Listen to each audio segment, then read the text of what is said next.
Akasema bwana NECTA akatoa mtihani mwepesi. Ndio maana wanafunzi wengi bila kuna watoto wamefaulu wengi mara hii. Kumbe bwana mtihani ulikuwa mchekea tu, watoto wamejiachia tu ndugu yangu yani. Ndio maana nitaka nishangae. Tusi wa Tanzania wafaulu. Kumbe bwana mtihani mbona ulikuwa mwepesi bwana. Alafu nasikia umevuja pia vile vile. NECTA. Hii Tanzania sisi sijui hata tutafika wapi sijui kwenye elimu. Sikieni kwa mimi. Kufika wanafunzi wakafaulu wengi, jua wamepambana. Na sio wanafunzi tu, wamepambana wanafunzi hadi walimu. Hivi unadhani kuna mtihani mwepesi wewe? Wewe mwangalie wale watoto waliofaulu. Kama wamejiachia, acha wajiachie. Ikusudi wasomi tuwe wengi. Kuliko kuwa na watu ambao hawajasoma wengi kama wewe.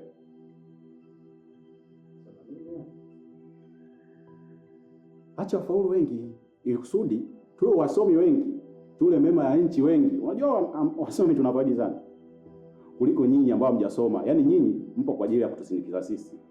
Yaani tuko tunachuma mema ya nchi, nyinyi mpo kwa nyuma huko mnatusindikiza. Hamna maana yoyote kabisa. Maana elimu ndio kila kitu. Yaani elimu ndio maisha yote. Yaani nyinyi ambao mkusoma hamna lolote kabisa kwenye hii nchi. Ndugu yangu, mdomo unaponza kichwa. Hebu nikupe hadithi kadogo tu labda katakusaidia.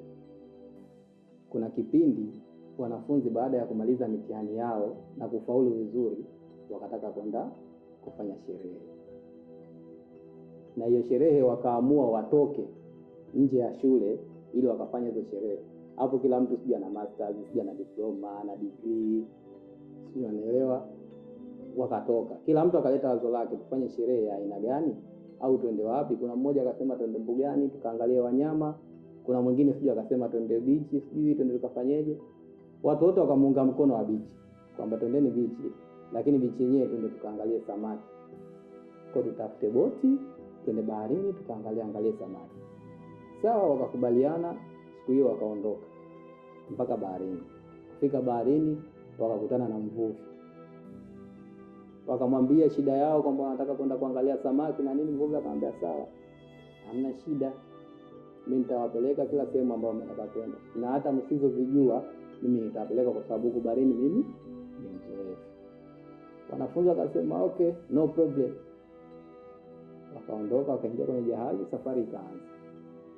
Baada ya kufika kina kirefu cha maji, huku wanafunzi wanaongea kuhusu habari zao za kusoma. Sijui mimi huyu ni degree yangu hii, sijui naenda kuwa dokta, sijui mimi nitakuwa nani.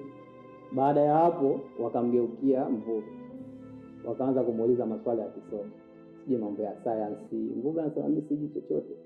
Sijasoma na sina elimu yoyote. Kwa hata hisabati hujui? Mvuvi anasema ndio, mimi sijui kitu. Wakacheka sana wale wanafunzi, wakamwambia wewe umepoteza 50% ya maisha yako. Mvuvi akasema inshallah Mungu mimi ndo kanijalia hivi. Safari kaendelea. Kufika mbele kwa bahati mbaya ikatokea gharika. Umetokea upepo mkali, mawimbi yakawa makubwa, yakawa anaipiga ile boti inalemea huku, mara inageukia na dondokia hivi, mara hivi. Wale wanafunzi wakaanza kupiga kelele sasa. Tunakufa. Mvuvi akasimama akawauliza, mnajua kuogelea? Wanafunzi wote kwa pamoja hatujui. Mvuvi akasema basi mmepoteza 100% ya maisha yenu. Yaani hapa ndo mwisho wa maisha yenu. Mimi sinipoteza 50% kwa kukosa elimu.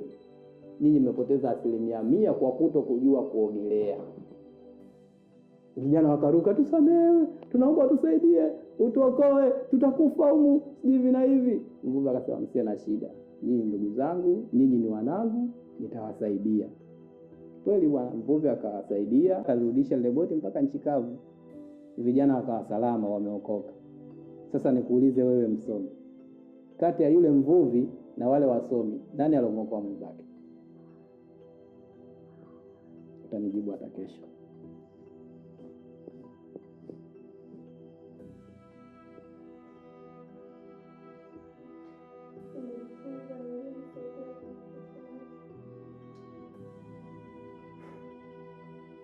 Kweli elimu inaweza sio kila kitu kwenye maisha. Kama kaongea Ndio mchaji.